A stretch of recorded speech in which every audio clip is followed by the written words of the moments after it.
Hi అండి. గోంగూర 2 కట్టలు తెప్పించాను. ఇవి పచ్చిమిరపకాయలు అర కేజీకి కొంచెం తక్కువ. ఇవి వచ్చేసి టమాటా, ఉల్లిగడ్డలు, కొత్తిమీర. ఇది వచ్చేసి ఏంటి చెప్పండి, పచ్చిపప్పు.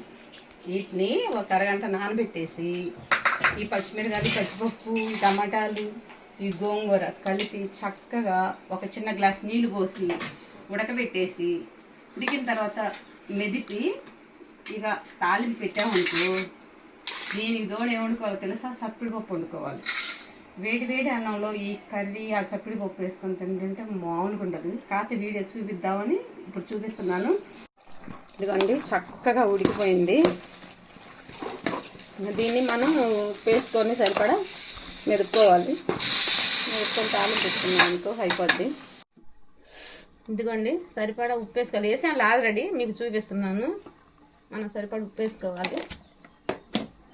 దీన్ని ఇలా పప్పు గుత్తితోటి మెత్తగా మెదుపుకోవాలి. తాలింపు పెట్టేశాను. నూనె అయితే మూలకు కాగలేదు, చల్ల అంటుంది.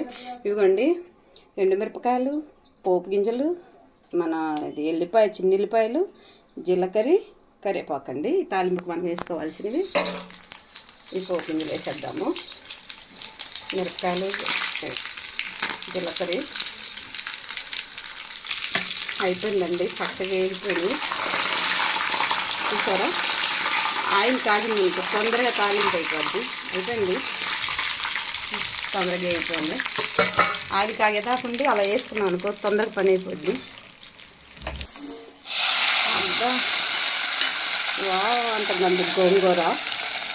అదేనండి మన ఆంధ్ర మాట గోంగూర. చూసారా ఎలా ఉంది? చూస్తుంటే చక్కగా తెల్ల గిన్నెలో ఉడకపెట్టేసుకొని ఇలా ఈ గిన్నెలలో తాలింపు పెట్టేసుకొని పచ్చిపప్పు వేసినందుకు 2 రోజులే ఉంటుంది. పచ్చిపప్పు వేయకుండా గోంగూర చేసుకున్నాం అనుకో, వారం ఉంటుంది. అంత టేస్టీగా ఉంటుంది. మన తెల్లారిని కాంచి గోంగూర ఇంకా రుచిగా ఉంటుంది చేసిన రోజు కంటే కూడా. చాలా బాగుందండి. మీకు నచ్చిందా? అండి, బాయ్.